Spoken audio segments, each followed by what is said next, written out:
Okay, welcome everybody to the Wednesday, June 11th, meeting. We'll call the meeting to order at, 9 o'clock this morning.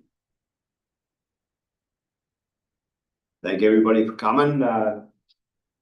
Number 2 on the agenda is, adoption of agenda, any additions to the agenda? We'll start with Roy. Nothing for me. Okay. Nothing for me. Nothing for me. Okay, anything from, Yes, I have one more item, after we have the agenda sent out, we had a report, the 2025 resolution report card. So that would be 5.2. report card.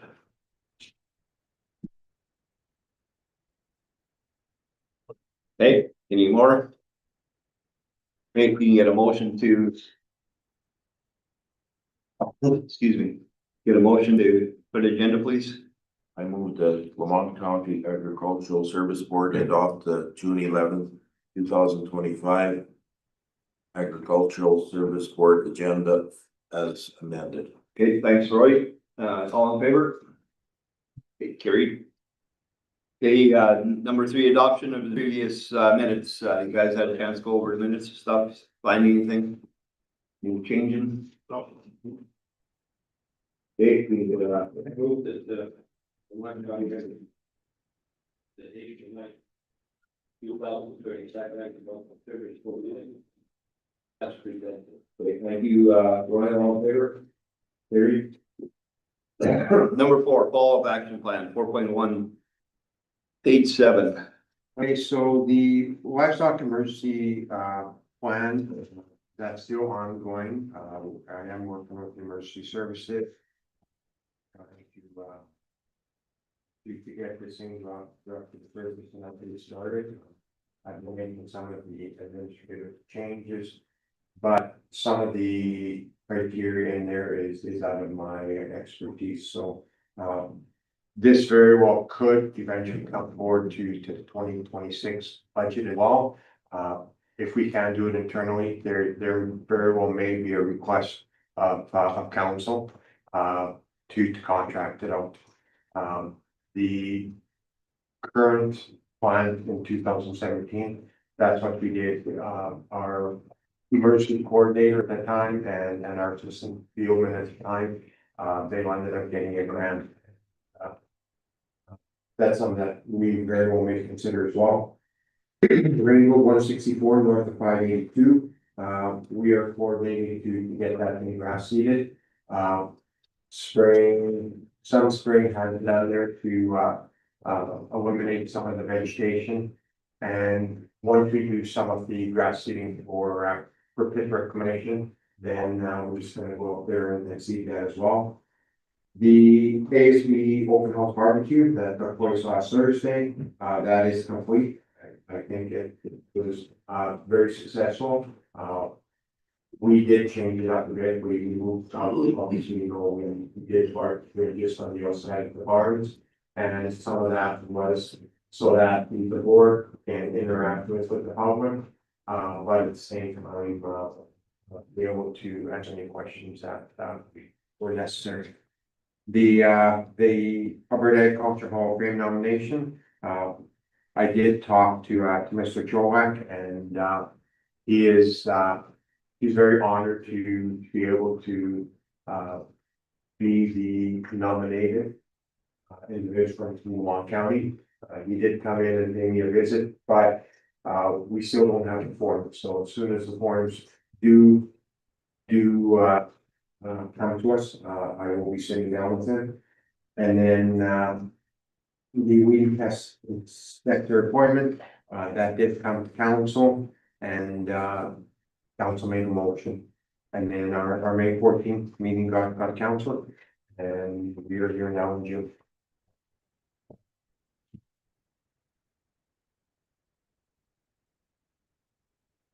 All right, any questions for Terry?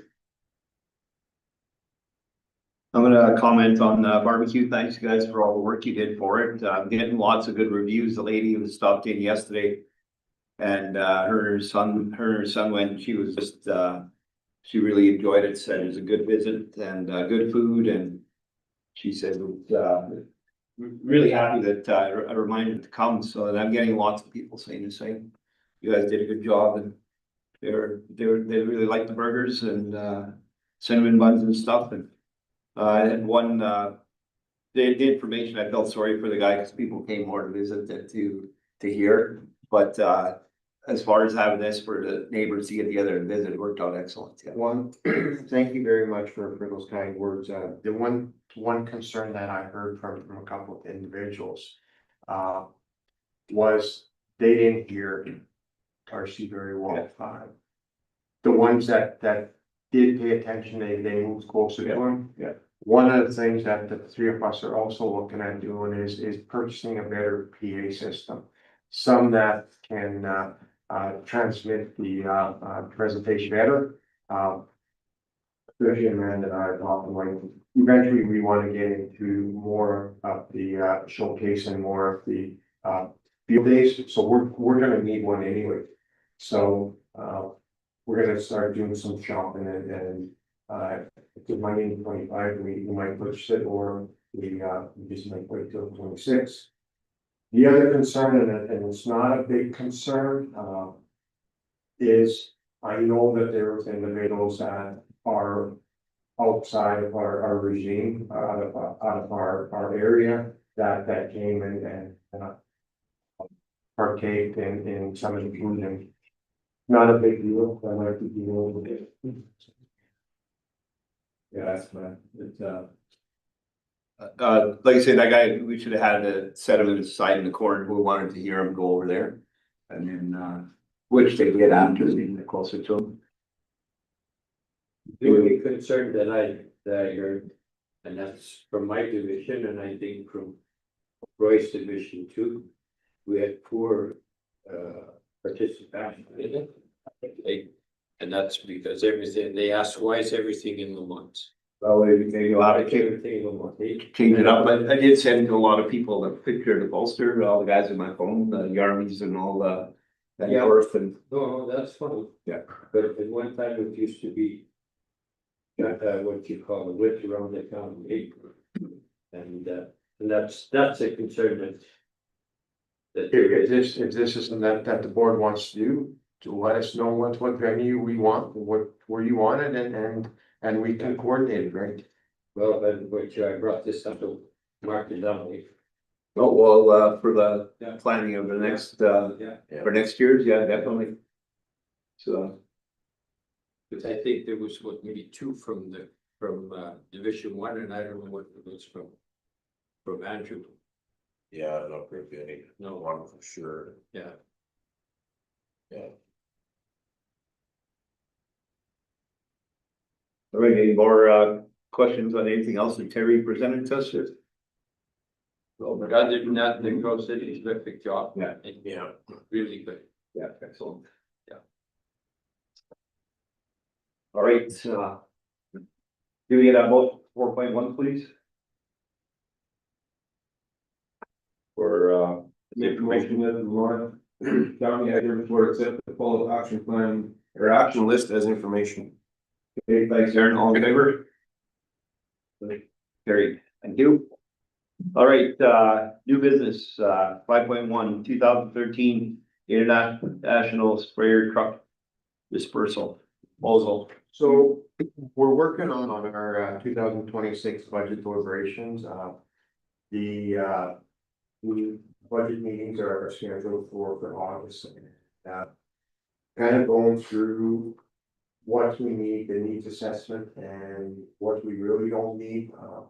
It's no secret that things are going up. There's gonna be limited money possibly. So one of the things that I'm thinking about doing, and I want to make a recommendation to the service board and kind of the direction. We're possibly looking at selling our 2013 spray truck. We are in year 3 right now, contracting orders, right? For a couple of reasons. One, they come in within 10 days, 14 days. They do our spraying, they're in, they're out, they're gone. The other big advantage is we don't have to have a seasonal individual. around it in the summertime. Our staff are only working 5 days a week, so especially when we're spraying, they'll start 5 in the morning and then quit by noon or 2 o'clock. There's the training, there's the education that has to go, and it's very hard to compete with the private sector on wages. When you have companies such as Marksman, Lakeland Vegetation, Aspen, Ace, and the list goes on. They have individuals that are running 4 or 5 months and they're going flat out 7 days a week. Some of them start at 4 in the morning and they spray till 6 o'clock in the evening. But when they're rained out, they stay home, so, from my point of view, like we have in the RFP, in 2023, it cost us 10,900 and change. 2024, it cost us 6,365, and for this year, it's just a little bit less of $10,000. So $10,000 versus a truck currently right now, where I suspect I haven't done very much digging into what it would be worth when we sell, but I would anticipate we should be able to get around that 110, 115,000. You just buy a cab chassis. You can't buy a cab chassis any less than probably 180,000 just for that. And then the spring components are close to about 100,000 as well, so. Any comments or questions? What did we pay for that truck when we bought it? I think when it was all built, same thing, it was probably somewhere around that 136, 140,000. No, you're saying 115 just to equip it? These are mechanic chassis is probably 100. No, but you said 115 just to equip it? Yeah.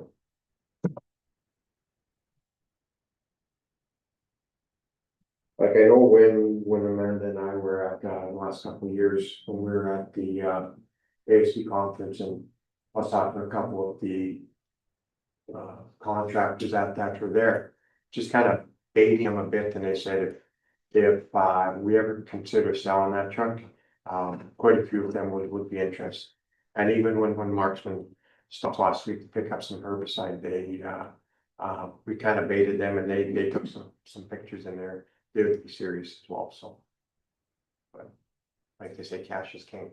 Everyone can be serious until they're ready to jump.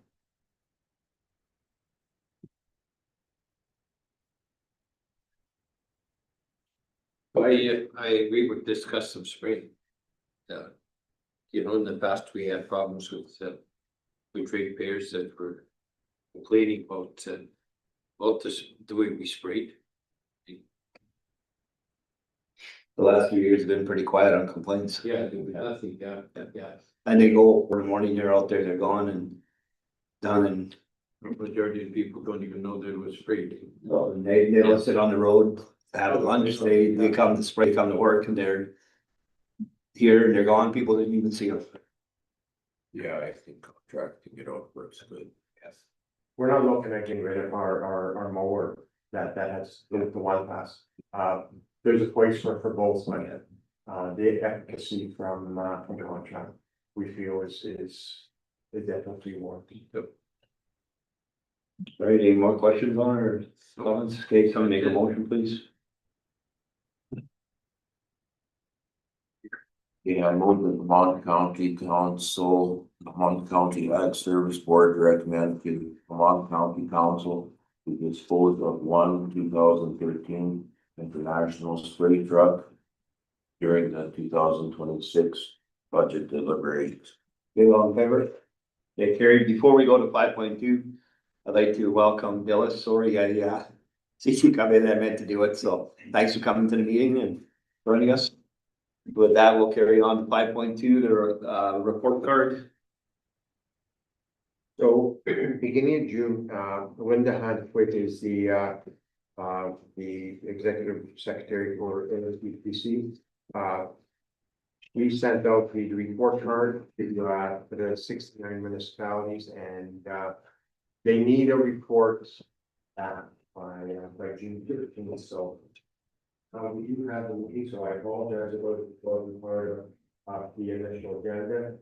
This was sent out complete after, Spotty had it sent out, so.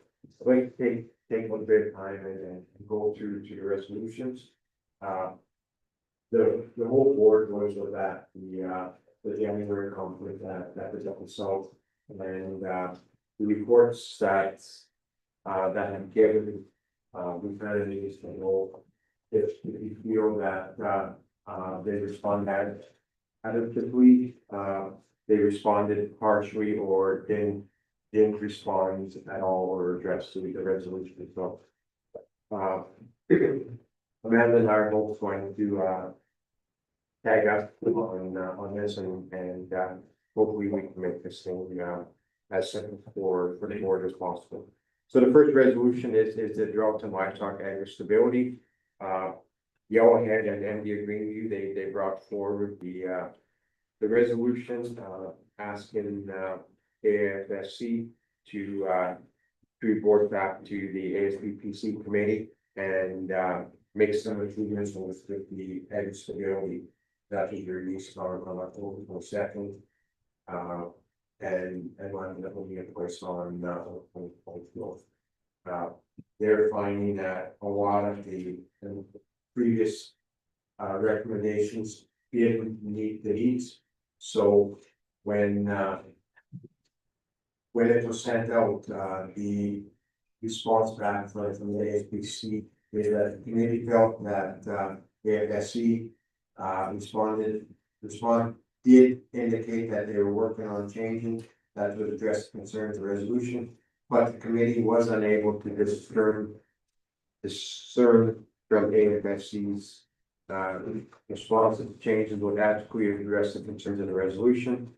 A second letter was sent to them for specific details, but yet they haven't responded back, so.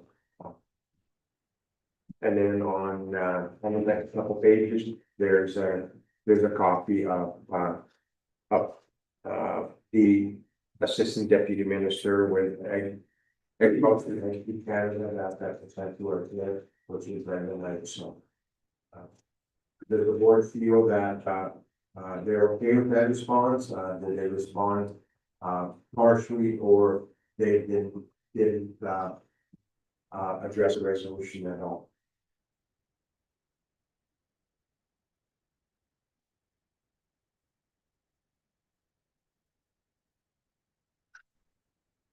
Any questions?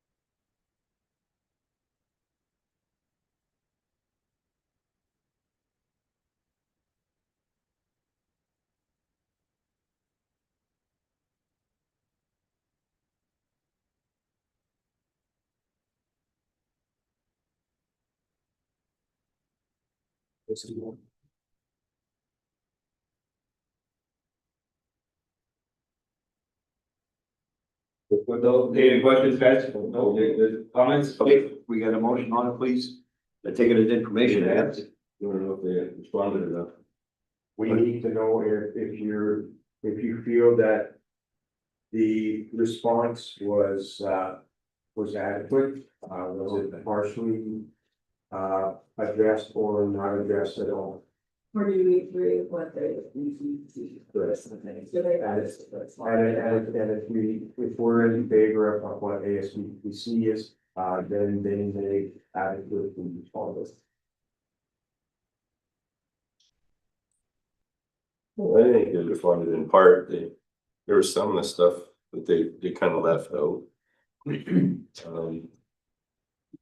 Your education piece, there was a couple highlights that they brought up that were kind of just a wash, even with the disposal of carcasses. They kind of gave you the runaround to tell you that we were supposed to put them in disposal sites, but whatever happens, happens kind of thing, right? So, So under suggested action, wait for additional information to. yeah, possibly.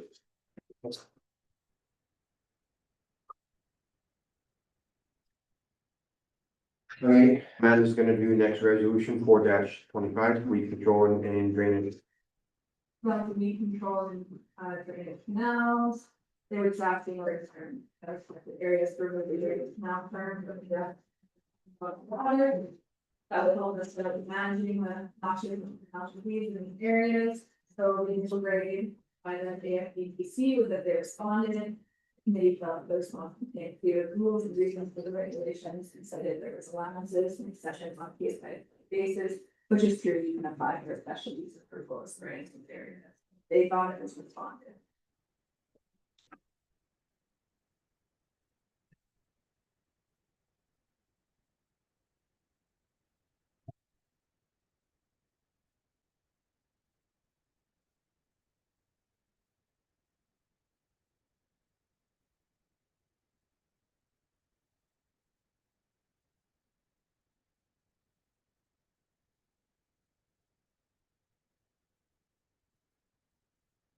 Responsible for the weed control and registered branches. We are.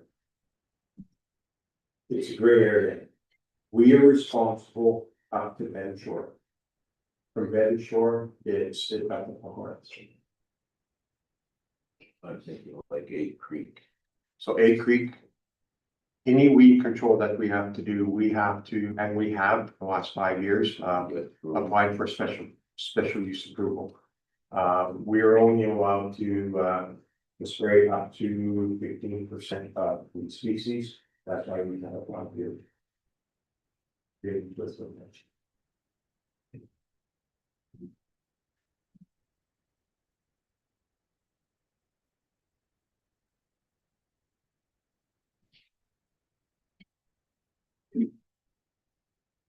What do we rate that at?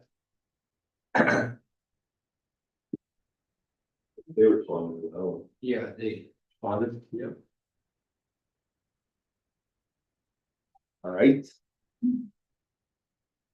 So yes, the next one is a central contact for the weed control and ag pest staff. That's brought forward by Northern Sunrise.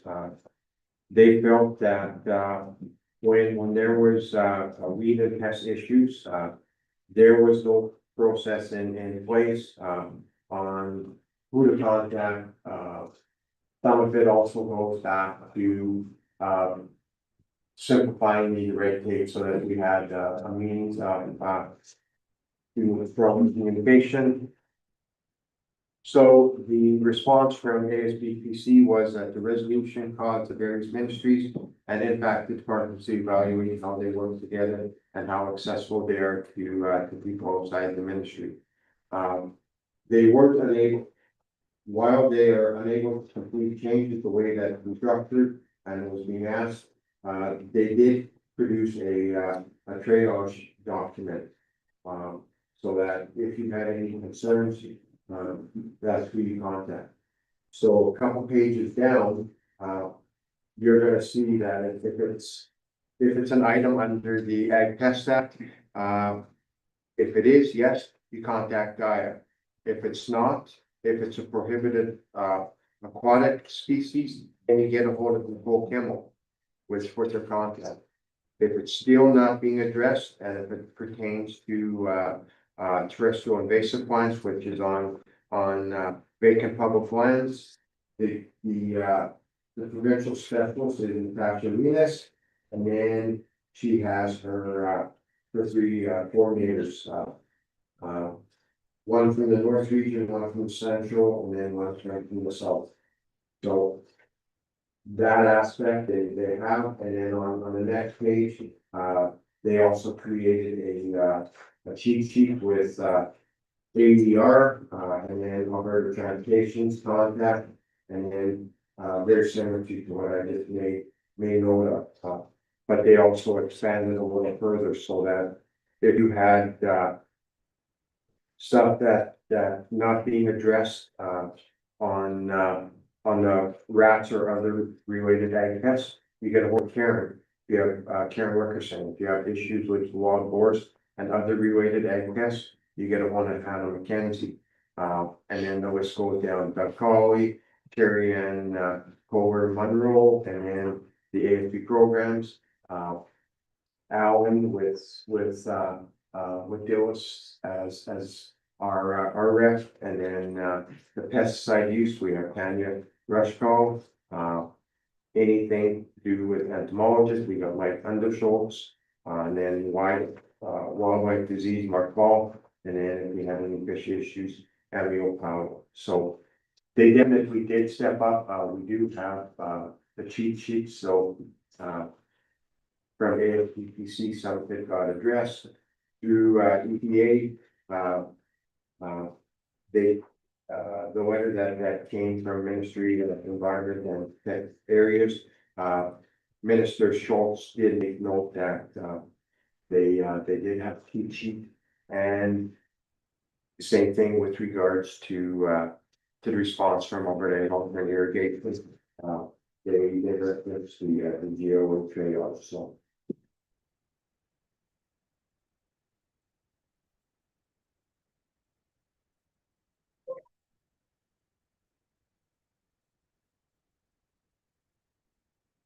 Comments on that? Well, they reacted to it, you know. Pretty good job. Yeah. Yeah, okay. Very well. Yeah, yeah. Hey.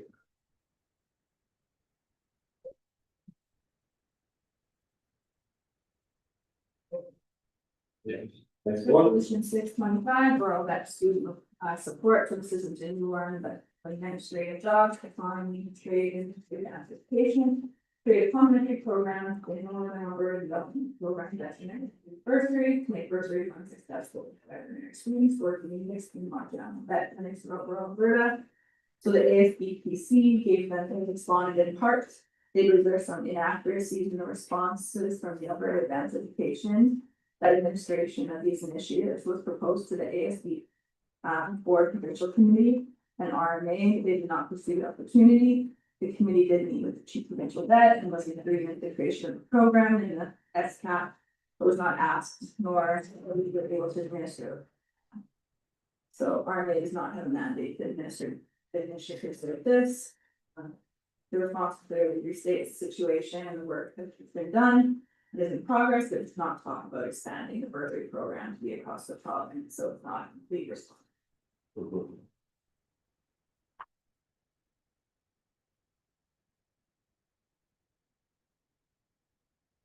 No. That's completed? Okay. Yeah. Completed? Yeah, we is completed, yeah. Perfect. Ready? Okay, the next resolution is 7-25 roadkill carcass disposal. The MD of Greenview did have some concerns, so the first therefore be resolved. They are requesting that Alberta Environment Protected Areas and Alberta Forestry and Parks develop a formal guideline on disposal of wildlife that vehicles, mainly to limit the disease transmission, with some of our economic thresholds, such as the foot and mouth disease, and therefore be it resolved that Alberta Transportation amend the standard specs for the highway maintenance to require contractors to maintain the control of access to carcass disposal sites, the composting of roadkill carcasses.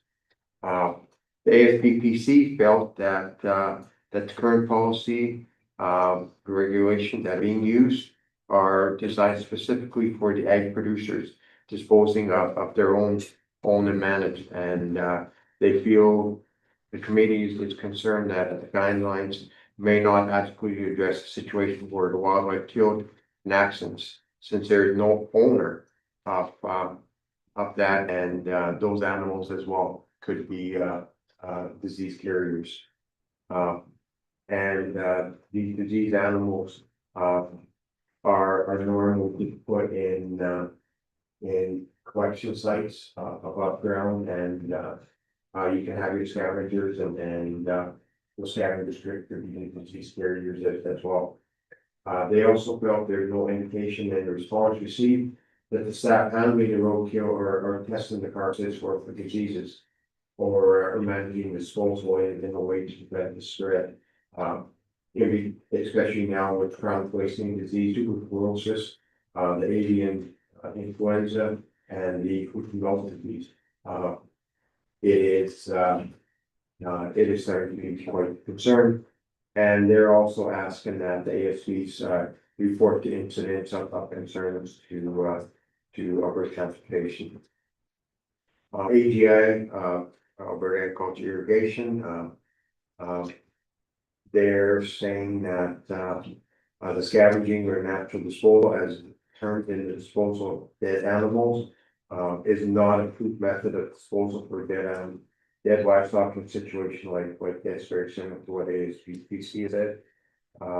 There may be disease risk if dead livestock or wildlife are disposed of by the natural disposal. This contest is unknown for these animals and just dropped off the stockpiles site. In addition, if any of the livestock on the highways were euthanized, using the drugs or the other chemicals, could also be a risk of taking out the scavengers as well. We went through that numerous years ago with the 2% and 5% strychnine. Even though we got rid of the Richardson ground squirrels, which was also taking out the hawks as well, so. Yeah. Natural disposal, if approved, would have to meet the setback requirements under the disposal of the dead animal regulations. The wildlife disposal, if approved, wildlife disposal does not fall under the disposal. So therefore, agriculture and irrigation would have no mandate with respect of the way the disposal been done. The EPA, they understand that what is going on, and Minister Dreesen did say that they are committed to work with the ASBs to ensure it's effective. It says, I appreciate your input and remain committed working with ASBs to ensure effective weed management of whole environmental protection. Yeah. So, You know, like you can see the degree of the art. You know, like the graveyard of 16. Yes, that's something. They were dumping it for one of the neighbors, 203 was backing in his field and dumping them in his bush. We down there, what the hell's going on, man? They did the same thing for Harry Freezer, just 16. 73. Right, we want to put on that one? Nice Yeah. answer, but. Well, and he responded further, they didn't address the resolution. That's right. Well, answer that. didn't address it.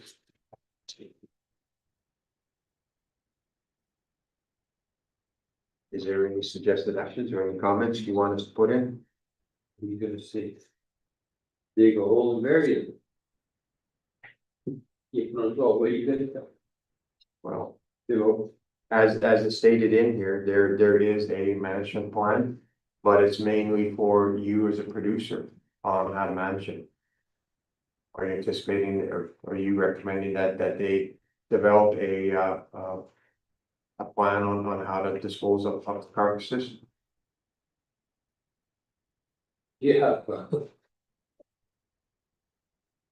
they gonna do that? They're gonna have a committee in 15 years, you'll find out something. Not that I'm saying they don't move fast, Dave, but I understand, but if you don't put it in there. It would change, right? yeah. I think it's really crucial that, from my point of view, especially listening to the ADM Conrad last week in the town hall meeting. You're on that call as well, weren't you? where John made it very clear that the spread of the diseases is definitely being heard by the province and, we're gonna have to make sure that we're limiting the spread of, any of, the patients. They are also looking at, especially with the avian flu, they don't wanna have any cross contaminations between the water problem and, some of the, agriculture based. Well, Waters. the birds die. The coyotes come and they eat them. The skunks come and they eat them. And then everything else is dying. This year was not bad, but 2 years ago. It was just terrible. You can see dead animals all over them, they say. It was good coyote control, but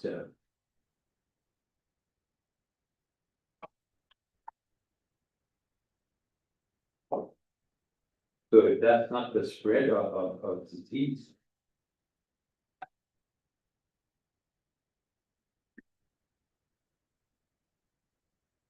Resolution 9-25, non-matching funding for ag mill. Therefore be resolved that the Minister of Agriculture and Irrigation waive the matching funding requirement through XCAP, Sport Ag Mill, Alberta Farming and Health Network, to ensure that the Farm Informed Therapy Program for agricultural producers continues to grow and is free of charge in Alberta. So the initial grade from the ASBC is that it's responded. The response shows the mandate of on-farm informed therapy programming is with the Ministry of Mental Health and Addictions, and that AGI has aided ag mill in achieving engagement with MHA to create an agricultural counseling program for the province, and MHA does not require matching funds for their grant programs. AGI is unwilling to waive the matching funds required for SCAP grant programs for ag mill. So that there's funding through the Ministry of Mental Health and Addictions as well as Alberta Health.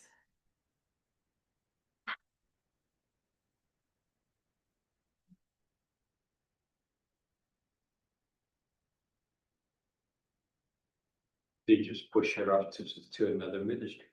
That's all they do.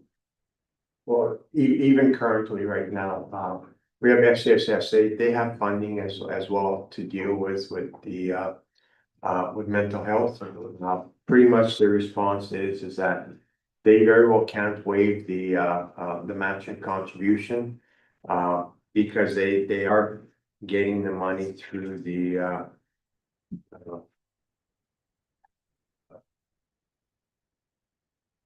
Ministry of Mental Health and Addictions. thank you, through MHA. So if they have to do it for Agno, they would have to do it through Alberta Health Services, through Primary Care Network, and through the Alberta Mental Health Response Plan. So Push it off. You know, see. Yeah.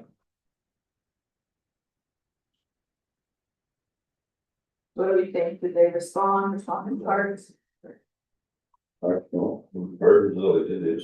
It is. Push it off, they push it off a little bit, Push it yeah. off to somebody else. Yeah. That's not it. okay. Next one is resolution 11-25, sponsored by Lac-Beauport County. It's pertaining to the college education funding. Lac-Beauport County felt that there wasn't a big push on the Ministry of Education to have agriculture bring forward any education on agriculture. So the AFPC indicated that the funding stream already exists, and the AFPC will help promote use of the program. But AGI, to support agriculture education, funding is available under the SCAP, sustainable caps. There was a 5-year, 2023, 2028, 3.5 billion were invested by the federal provincial to strengthen the competitive side. It's also stated that agriculture government provided 4.8 million to the school boards, and they are providing another 43 million sports cost of the new collegiate school opening in the 2025-2026, and then the 26-27. The Minister of Education also said that they do have the Ag Green Certificate program, but it's at this stage to utilize. RMA did respond, they are in favor of the resolution. But they're also saying that they brought forward a resolution in fall of 2020, the fall of 2019, it's a resolution 23-19F. It pretty much says that because of this disconnect and more of our province becoming urbanized, there isn't the direct tie to agriculture, or there isn't the understanding of where the food comes from. The RMA feels that additional funding needs to be put into place, and however, without stable and consistent funding, these efforts remain piecemeal and unable to achieve the broader goals of the agriculture literacy for Alberta youth. Even though they support, they also urge the Ministry of Education to partner with the ASB's RMA and the Minister of Agriculture and Irrigation in developing a sustainable approach to agriculture education. So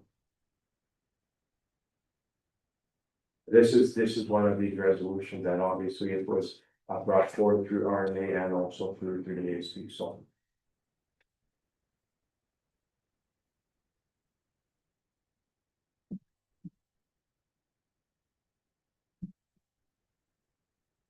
I guess their education dollars are, can be only stretched so far. They're meeting their needs or not fully. That's, they're not hard, they're not too good.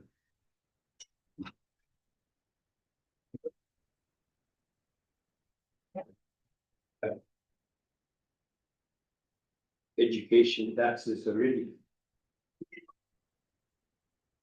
What was it increase, what, 11%, yeah. percent is that here?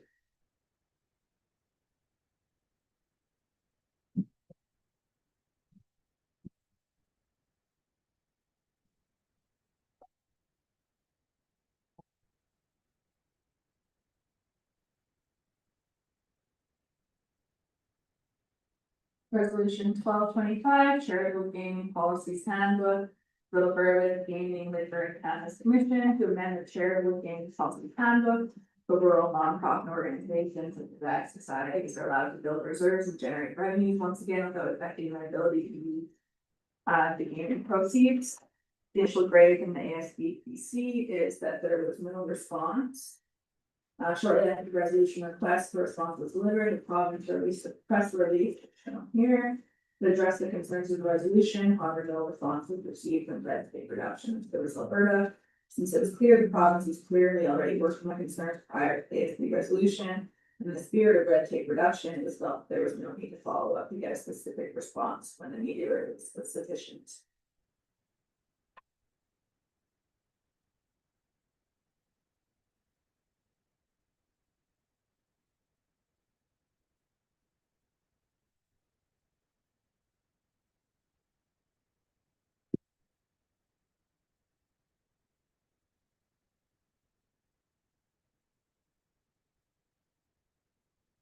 They don't try to agree to this response. Yeah, there's no Response. Yeah, there was nothing that was. There's no response, yeah.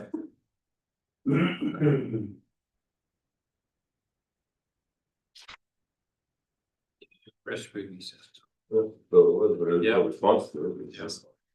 directly. So the next one was the merchant one, and it was brought forward by the ASBPC. It was the inflationary increase for ASB grants. Like I said, the ASBPC brought this one forward. Because the cost of doing business in 2014 has gone up, they are requesting that the ministry approve or try to implement a 3% inflationary increase. So the response was that, he was pleased that the province indicated that inflationary increase were reasonable and encouraged the weather request during the 2025 fall budget process. And a lot of municipalities have done that already. Agriculture, other agriculture irrigation, their response was that the budget planning process for the 2025-26 was completed. At the time the resolution was received, but they didn't consider it, as part of the 6.7 budget, so. They acknowledged it anyways. They're funded in part. So they're gonna give you the. Well, it's in the responded to. Yeah. They're thinking of the 46, 47. See what budget goes next year. Very happy to get what we got this year. You can either respond that they make their needs, or you can respond that the sport is part, which then gives the ability of the ASPPC then to do additional follow-up under the 2067. We just signed the next 5 years, so there could be amendments to that if the board so. You know, they just responded in part. Yeah.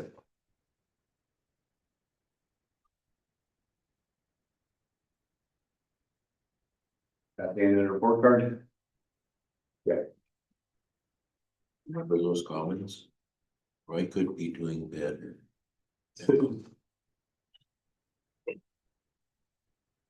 That. We'll have a day before the 30th.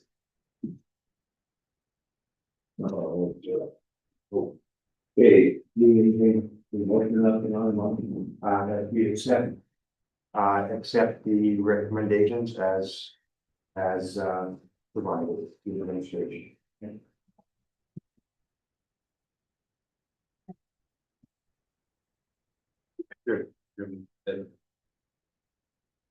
you wanna read that out? Huh? Do you wanna read that out? We're good. Where do we have that? No. That's so if you did. Here's, Oh, yeah, sorry, and she's typing it out, yeah.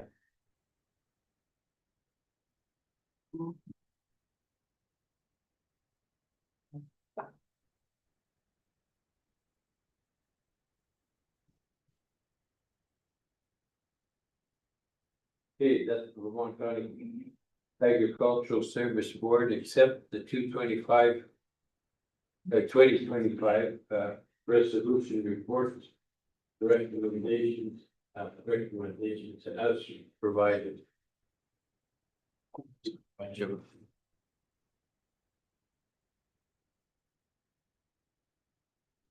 All right, all in favor? Carried, thank you, put it on number 6, correspondence. Okay, on page 10, 11, 12, 13. There's also the save the date. The Northeast Region ASP conference is gonna be on November 3rd. And it's gonna be at the Beckville Social Center. I'm pretty sure none of you are going to need any help. I'm pretty sure Beckville is close enough. We provide feel free to we can throw it in your calendars for save the date. Okay, the next one, let me go through all the correspondence here. Yep, please. Okay, 6.2, the 2025 ASP Chair Meeting Survey Report. This was sent out by the committee. There was the survey that took place. So as a result of the chair from only 37% of the municipalities that are participating in the grading up to now. 2 municipalities in the east, 7 in the northwest, 7 here in the northeast, 7 in the central, and 7 in were from the south. 65 of the respondents that did it were ASP members, and 37 of them were the AAA, the field men. The next question is what do you feel the purpose of the chair and field meetings at the provincial ASB conference should be? And, majority of them, 23, felt that it should be strategic, planning on, that provincially. And then, the next item of concern was identify the common issues throughout the province. And then, what do you feel, should be the outcomes of the chair and field meetings? Most of the comments were positive and in support of the process. Their main priority was unified advocacy and messaging, prioritization of the issues, improved communication and updates, strategic resolutions and common grounds, guidance and direction for the ASBs, increase the dialogue and collaborations, and evaluate and do follow-up. And then, what format do you feel a meeting should be? Majority of them said formal facilitated discussions with the report, and then surveys at regional conferences and then discussions. One of the things that used to take place was, we used to have, quarterly meetings, in person. And now a lot of it is done, virtually, and there are pros and cons to that. The big advantage by having a virtual is, first the last meeting we had last Wednesday. They'll help me out. I think there's 113 people. Yeah, somewhere around. Somewhere around 113 people, and there were some municipalities, their whole service board came on, with their administration. There were humans there was chairmen there, so that was good. We were able to direct questions directly to the ADM, and he was able to, then work with his administration through AGI and, address some of them, so. There's pros and cons to that. And those ones that we had quarterly used tutorials. Right, so as Sebastian used to have them, in person, and then he would then go back to the AMPC. We can still do that if you so choose, right? Yeah, no. The next one on page 18 and 19, I'm sorry, on page 18, there was a letter as directed by council. Our council felt that there's concerns pertaining to the highways and then the abandoned rail line. So our read sent that, response then came to me and I shared it with Peter, and then Peter shared it with council, with his response. He is, Minister Singerson, did say that, the abandoned line was mowed last year, and they are scheduling to have it, sprayed this year. He's also recommending that, if there is any problems, please deal directly with the operation manager, Derek Wilson, so. I think the problem was there that they waited until the seeds, Yeah. everything seeded out. That's where the. Yeah. The big Well, word lady. I think that I was only at one of the, what I've been led to believe is that was a discussion at Freddie Field Coffee Talks, and especially for the Division 3 and Division 4, where the abandoned line goes through. The producers were expected to manage their leads, and then yet the province wasn't doing anything on the abandoned line. And then the moisture maps from page 20 to 30. These were based out of June 2nd. Do you want us to go through the maps, or you just want to get it just summarize them? Yes, Yeah. Okay, so, from June 2nd to now June 11th, it's no secret that the heat that we had, the wind that we had, I know a couple of the board members where we're talking prior to the meeting, they don't know where these crops are pulling moisture, but the crops are definitely holding in there. But we need some rains, based on the graphs and on the maps. We are in an area right now that, if we don't have some rain there could be some serious detrimental effect. There's quite a few producers, there's some in Division 5, some in Division 3 and 2. They still haven't turned their livestock off. Division 1. They're feeding their cows, they're trying to save the pasture as much as they can. And it's a proven fact for every day that you send them out early in the springtime, you pretty much take a week off, at fall time, so. Don't forget about Division 1, didn't you, right? Sorry. I said Division 1, you never mentioned them, eh? So you've had some showers that, especially here in Vermont. But we never had, Division 1 never had anything. I think since we started to seed. Yeah. I don't know if there was 3 or 4 tenths. Yeah, oh, for sure. And then the snowpack that we had was okay. There wasn't a lot.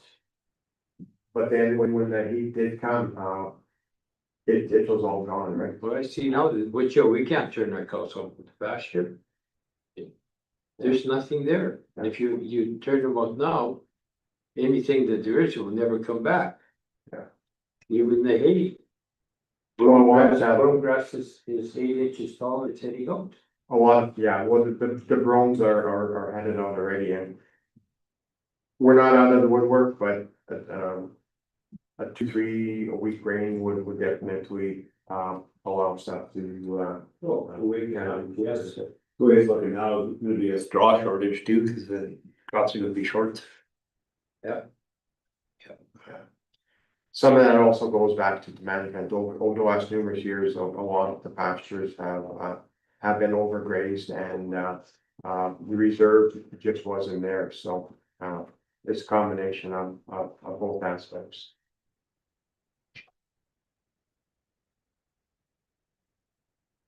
And that's the only correspondence we have. Okay, any questions for Terry? Mr. Chair, there was one correspondence I sent to Terry yesterday, which obviously it came a little late, so if I could hand it out. Deal with it quickly. It was a notification from the Alberta Energy Regulator about cycle oil. So to summarize, they're in trouble. You'll say, well, they were in trouble before. I guess maybe they'll say, well, they're in big trouble now. I'll just hit a few of the highlights. So the cycle oil holds well facility and pipeline licensing, and they're an operator of sites. And the AER does a comprehensive assessment of their capability to meet the requirements of the obligations of their licenses. And has identified areas of concern, including poor field performance, non-compliance, concerns about their emergency response capabilities, administrative non-compliances, unpaid municipal taxes. As a matter of interest, they have defaulted on a tax agreement with us.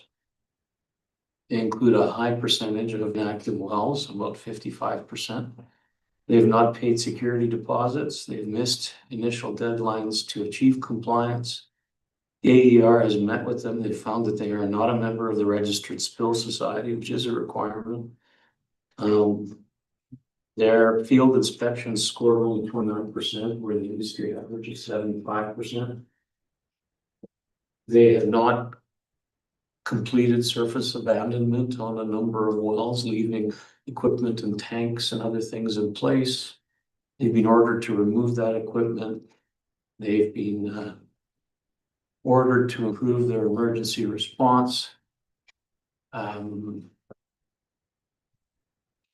AER has received complaints. They documented those complaints, found that Cycle does not have the insurance that it requires to meet its requirement, and is not providing that documentation to the AER. Under manager assessment, compliance with statutory requirements, licensing. They are not providing reasonable care. And is at risk of not meeting its regulatory and liability obligations. They have not provided the necessary security deposits. And the manager has reasonable grounds to believe that Cycle has contravened various rules and regulations. And believes they are unable to provide reasonable care in the work that they are supposed to do. I just highlighted some keywords here.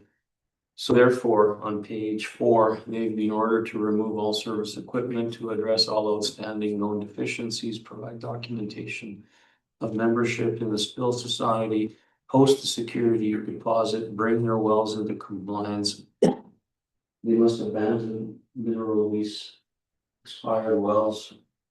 And then they're provided some timeframes, 30 days to pull forward an emergency management plan, 90 days to post security department deposits, 180 days to post further security deposits related to inactive wells.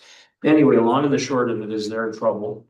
If you look on page 7, it looks to me like 2/3 of that top list is in Lamont County. As far as the wells go, on the bottom half of the page, it looks like all but the first well. Sorry, all but the first pipeline is within Lamont County. They appear to be in Division 5 and Division 2. Right. And then on the last page, non-compliant wells, all of those also appear to be within Lamont County. So I got this from Darcy Allen, the farmer's advocate guy. His comment was that at the point where his comment earlier, not when I received this, his comment earlier was when this sort of thing happens, they're almost at about the stage where they're gonna go bankrupt.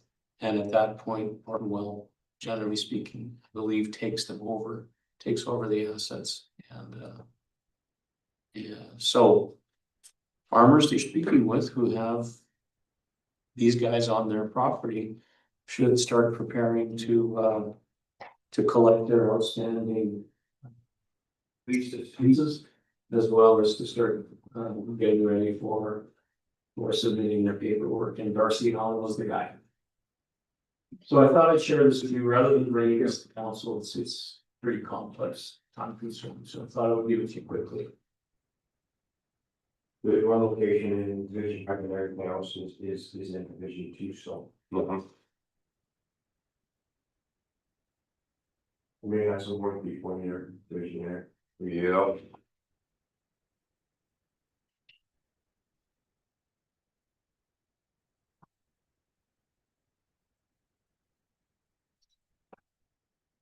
I'll also leave a copy of this for everybody to look at.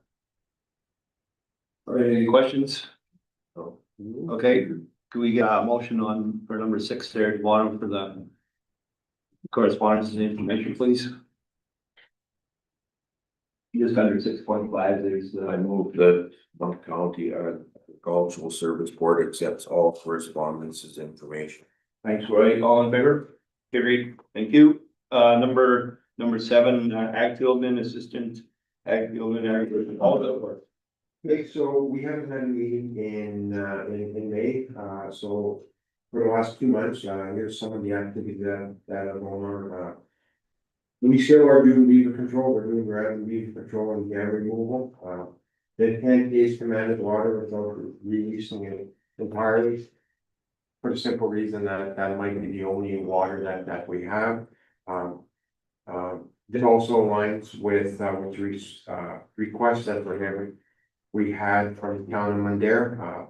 They released their lagoon and when I was writing this potential release of the water from town of Lamont. Town of Lamont's gonna be releasing their water on the 14th. So next week, a joint meeting was held on May 1st with our beaver trapper Mark and Kenneth. Which I convened them and a rep from Algonquin National Park. We developed a beaver management plan.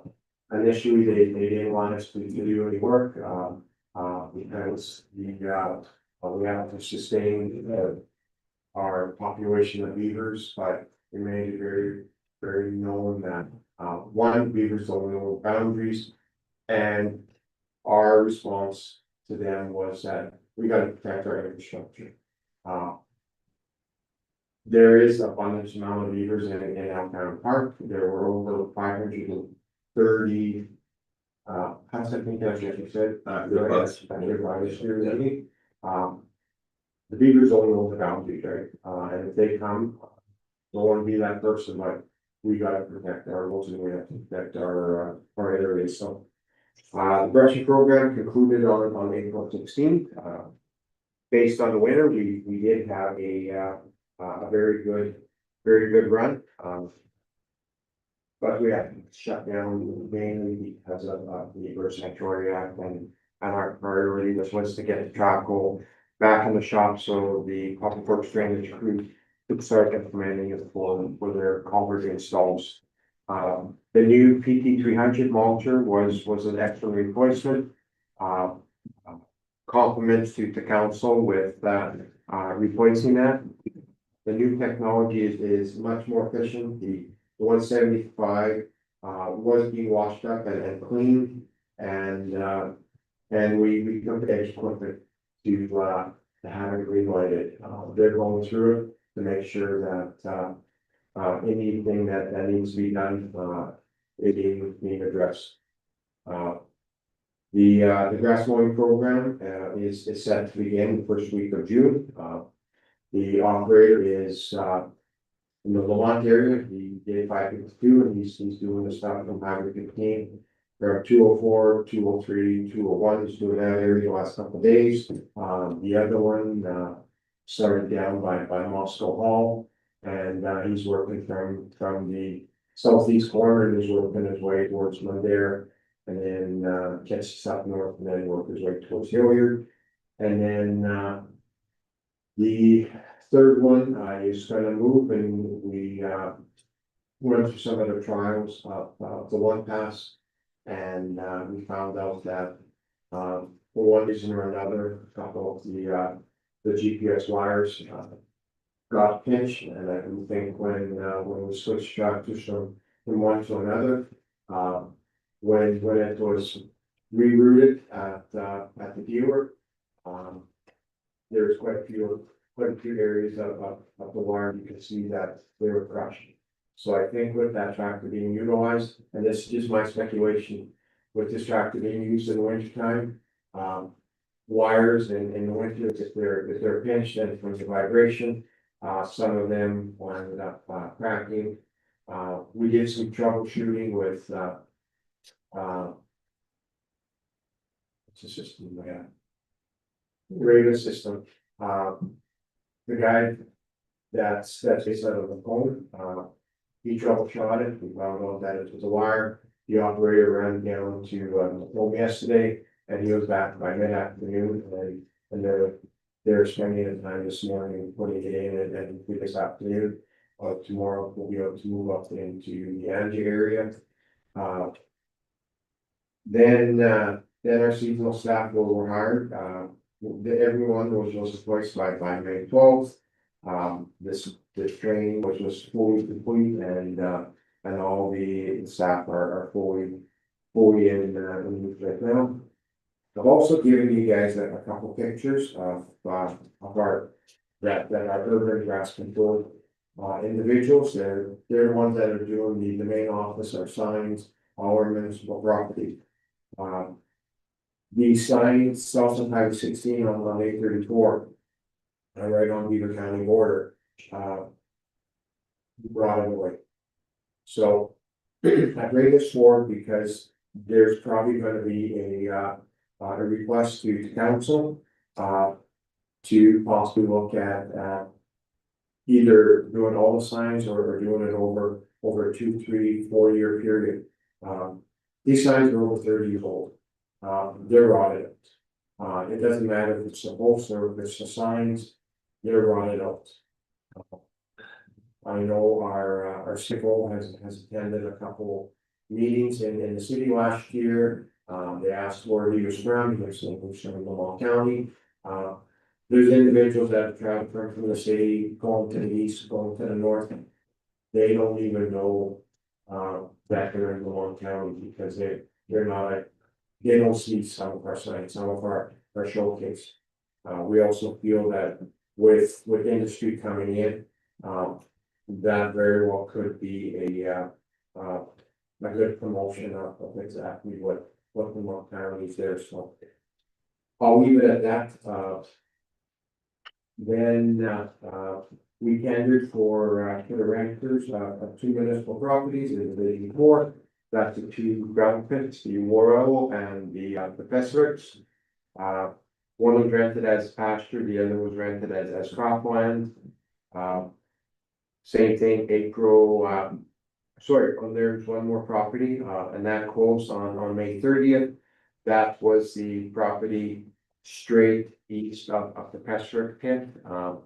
We had, get one recipient and the contract is always waiting for their signature to come back. April and May were busy months for reporting and training, that all got taken care of. The 2024 grant expenditures, that was completed as that part of our terms and conditions. Now with the 2024, program now being done, there was also the 2025 up to 2029, the grant agreement. That was signed off by the chairman and the CAO. And once that process is being done through AGI, as they say, checks are in the mail. The ASB department did sign a contract with Markman Vegetation. We have been working with our communication officer as well. Jay did put it on social media and he did put it on our website. If you see a truck that says Marksman on it, a white truck, be advised that they're the ones conducting. As of this morning, they did bring in a second crew. They met with Amanda.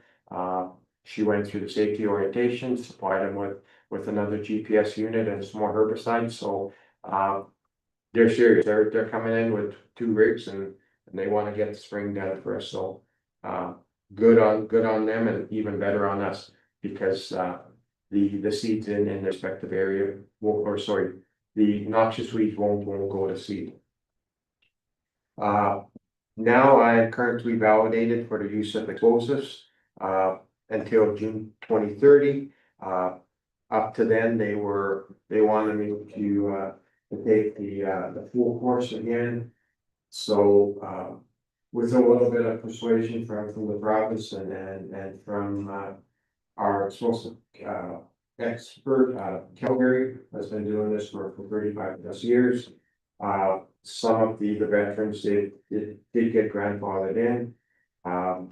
We do have some explosives on hand, but I've chosen not to do any for the simple reason that we do have a fire ban in place. And if we're asking to not have any, what do they call them? Tan rate. What's can rate? Fires. I didn't want to risk the chance of starting any fires. There's been too many fires, too many close calls within our vicinity, so we've been doing mechanical and hand removal of beaver dams. So in my report as well on April 22nd, I was at there for the day and I got my certification again. Just to make you aware, Lamont County is going to be showcased in the FAA newsletter. Mainly for, and I did an interview with them. We've been working with the FAA for the last 11 years and they've done an article on, here's a municipality that's been proactive. They've taken an initiative on incorporating their vegetation control by 3 pieces of equipment. The 300, which was our first unit, our PT 175, the cleanup, and then the unit for the trap hole. And saying that, I had 2 individuals at the barbecue. One of of them was a previous county employee. He gave major kudos to us on, how wide the roads look and how clean they look, so I just wanted to share that with the board and also. Thank you very much for supporting us and, bringing that stuff forward to the county. And as soon as that article does come out, I'll share it with Peter, that you can share it with the council, so. And then the following meeting that I attended was on April 14th, 16th, and 17th, the management, killer training. As I said, I did the non-mining certification on the 22nd. We had a couple of joint health and safety committee meetings as a co-chair, we attended. We also had the senior admin team meetings and the extended leadership training. And then I was on holidays off and on in between May 6th and 21st. And then any of the rainy days I was able to assist. Not that Amanda didn't have it under control. She is definitely an asset to the organization, but any help that I can give the team, I'll give help, so, and that's my report. Hey, thanks. Any questions, Terry? No, okay, we'll go on to the next one, the assistant. So besides the usual monthly tasks, we onboarded all of our seasonal staff. The weed inspector started April 28th and May 5th, and the urban Vermont care crew started May 12th. Weed inspectors have been learning noxious and prohibited noxious weed ID, control options, herbicide stewardship, the MRF weed inspection program, and they've started education and awareness for the public via posters and greenhouse visits. They've also started follow-up inspections on some 2024 priority locations. The lawn care crew has been maintaining the admin office, the water stations, welcome signs, sounds, etc. We did select Marksman, as Peter said, as our 2025 spray contractor, so they're gonna be blanket spraying Highway 55 East and north of 29. We're happy with them so far. We started June 4th. Spraying our 2 trucks now, the weather permits, so they got done pretty quickly. I read 3 environmental farm plans. Got 3 more in progress right now. We completed and submitted the 2024 AFB grant reporting. Back mock tracks was set up May 5th for monitoring weekly. Followed up on the previous year's discovery locations for canola growth restrictions and overall good. As well as we'll be doing blood test monitoring of bird army with cats going up at 2 locations this week. Any questions? Any questions? Sure. No, right on. Okay. Yeah, so we're lucky today. If we could have Alberta Agriculture Liaison Dillis, please. Give your report. Sure. Well, thanks everyone for having me out. I've got quite a few notes here. I'm just gonna try to paraphrase most of them here, but I'm currently looking up where. Just 1 second here. Okay, so Lamont County. So just in regards to the ASB grant, the new grant from the 2025 to 2029, you guys can wait. So your application is sitting at the approval level. So, you know, just waiting for some sign off. So, I've been told you should receive payment within a week. So that's kind of where your grant is sitting at. So that is great. A little bit more review on that. That grant total agreement is worth about, it's worth 66.4 million. And each municipality receives about 800,000 to 1.1 million over the 5 years from this program. As of the other day here, I think 85% of the grant agreements have been sent for signatures, and you guys already would have sent yours back, right? Did you send back your signatures? Because otherwise it wouldn't be in for processing, so you must have did that. Well, there are good done and then our same on our expenditures. Yeah, That's a lot. perfect. So 85% of those agreements are basically done. That's kind of an update with that stuff. And then I did give you guys a big long PowerPoint today. I have a nice little piece of paper there. And I'll just touch on some of these, and if you have questions, you know, let me know. So the weed review Of course, you have Amanda here who's very involved in that. But the decision is, paper has gone up to the minister. Have you been updated on that last? Okay, so it's still coming. I seen it in queue, so it's at the minister's office to sign off on the decisions for whatever this group has decided they should put forward. So once that's done and the minister has decided, signed off on it, then the weed review committee will get a review of that, right? It'll be sent to you. So you can get informed through Amanda, because she's like the queen of it all. So that's what's happening with the weed review committee, and they have, or the weed review process. I think, and Amanda knows this, I'm sure that there has been, it's been noted that there's going to be some updating and maybe some education pieces around any of the changes if they actually get implemented, right? So that will also be supported, the proof changes. So that's where we are for the weed review.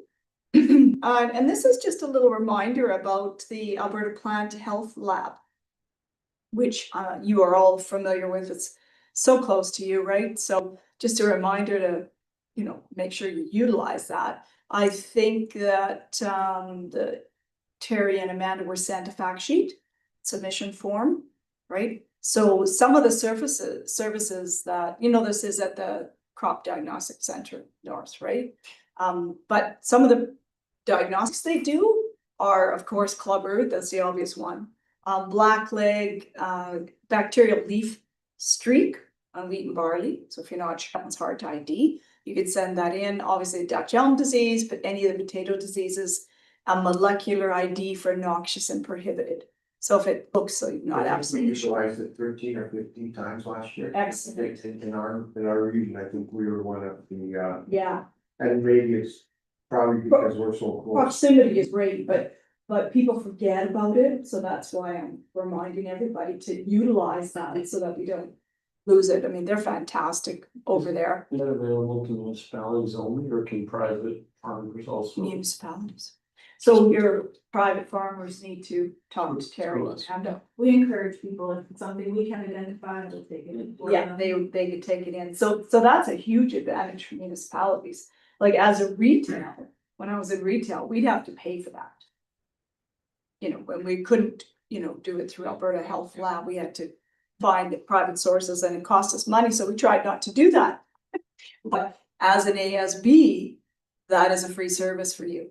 So utilize the heck out of that one because it's there. Occurrence and prevalence, new plants. Now we have Amanda Jorgensen, the new insect specialist. So she can send the insects. I mean, you could before, but now she's there. So utilize her. She's fantastic. She worked for CFIA for a while as well. So she is really knowledgeable. She was up in Beaver Lodge. She's kind of been all over. She knows her stuff. So I'm quite impressed with her. So you can use her for insects, right? As well. Just there's kind of been a gap in that for the last 4 years or something. So and then what else? Oh, crop disease monitoring. Well, Amanda mentioned this, and I was told to pass on thank yous to you and all that you do to help with the monitoring program, because it is one of the best programs in the country. Alberta has one of the best ones because of all the work of all the agriculture service boards. So that's a very key piece. It's something they talk about at higher levels a lot, about how great we are. So I keep doing that, because if you didn't do it, we couldn't talk about how great Alberta is in reference to Canada. And these surveys, as I'm sure you're familiar with, but they rate symptoms in the field, they collect the samples, they're tested in the lab, and it determines the prevalence, incidence, severity, for large acreage. So as producers, you can access those, right? And talk to you guys. And all the little surveys that can be done, there's like 5 diseases on the pea survey. I don't know how many of these you do, but the wheat foliar survey, there's 8 diseases there. Oh, the barley one, 7, even seed alfalfa, there's 3 diseases. Dry beans, there's 6, so there's a lot of, get the idea, a lot of surveys going on. Lentil survey, there's 8, flax is 7, canola 4, wheat head survey, there's 6 diseases, and they're a little bit different, you know, in different zones in the province, right? So that's just a heads up on, and a thank you for all of that work. On your little list here, I put the Canadians food system. So there is a national launch of a new campaign. It's called Our Food and Our Future campaign. And I didn't put the website in there, but it is www.canadasfoodsystem.ca. And it's actually quite a nice site, but the point of it is to try and raise awareness around what farmers are doing. Farmers produce food, you know, connecting with the education part. So that was just recently launched, so I thought you should be aware of it. Wild boar, again, they touched on this at the town hall a little bit. 539 wild boar removed to date, like since the program was started. And you're all familiar with the wild boar situation, right? You're also gonna make note of what ADM Conrad. Yeah. mentioned about, Farms? about, I mean. There's 14 Farms, wild boar farms, and there's a recommendation to be brought forward that they be taken out of service. Because when they're captive or when they're on the farm, they are considered a specialized farm, but as soon as they're off, they are deemed a A nest, yeah. So So that was one that was there, sent out, there yeah. may be some producers that are upset, but the 500 plus wild boars, there's not, that's where they all, started from. So discussions were held on that, as you can tell, there would have been some heated discussions on that one. But that was April and May. So over the summer, AGI is going to review all of those submissions and do a complete analysis. And then they're gonna be sending up a decision to the minister on that. So that is definitely one of the options that they're looking at that's gonna be written into the decision paper. But of course, it's not done till it's done, depends how much pushback from those that love their wild boar hunting and such. You don't have a farm in the Vermont though, right? Yeah, because I haven't heard the escapees from here. It's just the other ones. Yeah,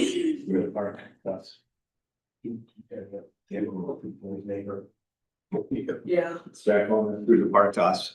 yes, right. That part is a whole nother story, isn't it? There's lots in there. Yeah. Also the wild boar tours. So that was kind of fun. Next week, there's on Tuesday, Wednesday, Yeah, in Whitecourt, so I'm gonna be in Whitecourt for the next 2 days. yeah. So AGI in collaboration with, of course, Alberta Pork. I think this is an excellent idea. They're holding a series of wild boar tours this spring and summer. So the tours can provide an opportunity, obviously, for municipal partners, you know, like Terry and such, to go and get into the field and identify wild boar presence, like all things to look for, behavior, intent, all that information. And you're probably pretty well versed in that already, but for detection of wild boar. So I thought that was a great idea. That's what's happening in wild boar. Okay, compound 1080, well, you guys have been contacted for that already, like with the new updates. So you know what that's at. There's going to be a product stewardship program, and more details on that will be coming this fall. And I think they're going to do a session at IST as well. Okay, so you still kept the compound 1080? You guys decided to keep it? Like, oh, is that a loaded question? Well, I was just curious. what we've done is we have to give it back. Right, and then, but you, Because then, again, I didn't add it, we're gonna add it in the next meeting. oh, okay, Our recommendation is that we may not participate in it, right, for the simple reason that, more for the board, we had one one producer. We used to have quite a few tablets given out. We're down to one producer. That's been doing it more for quality control to eliminate some of the coyotes in the neck of the woods. There was a municipality that, or a couple that misused it, and then when the problems came through and did their investigations, it wasn't stored properly, it wasn't dispensed properly. So now all of a sudden, there's a new term of reference that has come out, that everything. And pretty much they have to get everything slapped by CFIA. So now all of a sudden, the Carrie Wilkerson and her team developed a very good program that everything is in self-contained boxes. So in this box, you're gonna have the labels, you're gonna have the labels, you're gonna have the fact sheet, and you're gonna have 3 tablets. And you can, if you open it, you have to use those 3 tablets. We used to give up to 6, so if you do give up to 6, you've got to give 2 boxes. After discussion between Amanda and I, we feel that the legislation and the process, we worked hard on educating the producers. We have enough on our plates right now. We don't need to be chasing people's coyotes. If you have livestock, may it be sheep, may it be chicken, may it be cattle, you need to take some onus on yourself. The municipality can't be managing your operation for you, so that'll be coming to the next meeting on direction, but as of right now, our recommendation is that we probably won't participate in it. That was your primer. I gotta throw Terry a question once in a while, you know. Make sure, keep him on his toes, right? And then I'll just touch on the vet situation a little bit. So I know that there has been a final development of this program where we're talking about the vet shortage, right? And there's some tentative funding allocated, about 250,000, so quarter million for this program. And that is supposed to focus on rural. And of course, that was brought up at town hall as well, is that large animal focus needs to be something to pay attention to, because small animal doesn't help us out here, right? So that's where I'm with that one. And I thought this might be of interest. So the electrical energy land use and visual assessment regulation, love this one, right? It's ULR that has to do with alternative energy sources. That's what that crazy long one is. And about the class 1 and the class 2. Okay, you're familiar with that one, right? And if your county doesn't have class 1 or class 2, it's not allowed in class 1 or class 2. Any of the alternative energy, there's like a list of them. But in class 3, if you don't have any class 1 and 2. You remember this, right? This big discussion. So it's based on that land suitability rating. So I just wanted to bring up that there's a number of pieces that are not allowed, but we did just find out that, you know, the battery storage with the batteries, I'm not an expert in this one, but they could put the sites with the big batteries on for battery storage. Apparently they don't fall under this. So battery storage is not considered under ILAVAR. The answer is no. Assessments do not apply to storage facilities. They only apply to wind and solar plants. So that's just an FYI that if somebody's trying to set up a battery storage in the county, that this will not help the county to prevent that from happening, because it's not included under this assessment. So that was something that came up at the town hall. Someone asked the question, and then we were able to actually get an answer on that. And I didn't know that. I thought all of that would be included, but the battery storage is not. So FYI, kind of watch for that one. Okay, weeds on well sites update. Well, that one is still actually rolling. There's still quite a bit of internal action going on with that one. That's that mature asset strategy. So it is still alive and well. We are working internally to try to get it away from the Surface Rights Board. Because right now they've attached to the Surface Rights Board, which to me is like the transportation, but you spray it when it's already seeded out. The Surface Rights Board doesn't help. It's very reactive, not proactive. So we're trying to get it proactive and involve the AER and the Responsible Energy Development Act. Anyway, it's more info than you need to know, but that one is still alive and well. So you might hear more about that one coming up in the fall, in the future. The cabinet is going to cabinet middle of June here for that cabinet report from the mature asset strategy, which includes a lot of these things, a lot of this oil and gas, life cycle, all that's all tied into there. Okay, I'm just looking, is there's any other questions here? Oh, there's a few other things, but if it's not a question, I won't worry about it. Anything else of concern from AGI? I mean, you heard all the resolutions, some of that's us, some of it's not, but any questions on these little points I brought up? Okay. Well, then I think that is probably enough info for one day. Good, thanks, fellas. Any questions for those? No? Alrighty. Okay, we can, 7.3 at the end there, we can get for all the reports, please. Motion. I make a motion that Lamont County Ag Service Board accept the agricultural fieldman, assistant agricultural fieldman, and the Alberta Agricultural Liaison reports as information. Okay, thank you, all in favor? Okay. And with that, we're gonna have adjournment at 10:38. Thanks, everybody, for coming, and Dallas for driving out and all the information.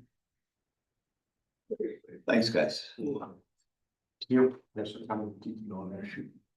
Thanks, you guys, for inviting me back.